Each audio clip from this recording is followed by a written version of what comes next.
Electronic Traffic Law Enforcement atau ETLE tahap 2 di Sumsel resmi diberlakukan sejak Juli 2022 di seluruh kabupaten dan kota, dengan 64 kamera ETLE yang terpasang di sejumlah titik jalan. Tilang elektronik juga diberlakukan secara mobile melalui kamera handphone.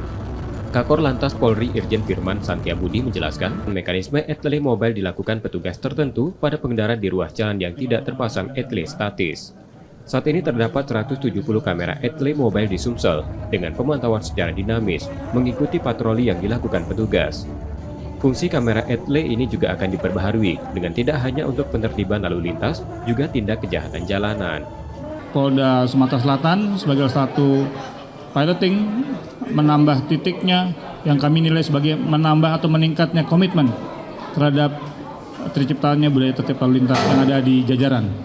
Jadi kamera ini prinsipnya adalah bentuk pantauan terhadap para pelanggar. Bentuknya ada dua, satu yang stasioner yang dipasang di titik-titik tertentu yang rawan terjadinya pelanggaran.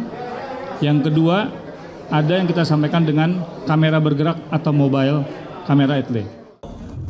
Sementara Kapolda Sumsel Irjen Tony Harmanto mengakui, kamera ETLE tahap pertama yang terpasang di Palembang mampu menangkap 25.000 pelanggaran dalam satu hari. Efektivitas ETLE dapat mengurangi pelanggaran lalu lintas hingga 40%. Kalau satu hari 25.000 pelanggar yang di Palembang saja, bisa dibayangkan nanti dengan berapa titik. Sekali lagi bahwa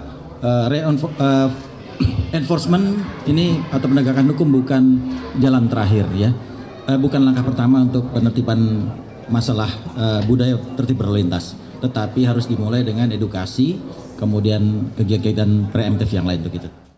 Sumsel merupakan satu dari 14 provinsi yang menerapkan ETLE tahap 2 dengan jumlah kamera ETLE terbanyak dibanding wilayah lain.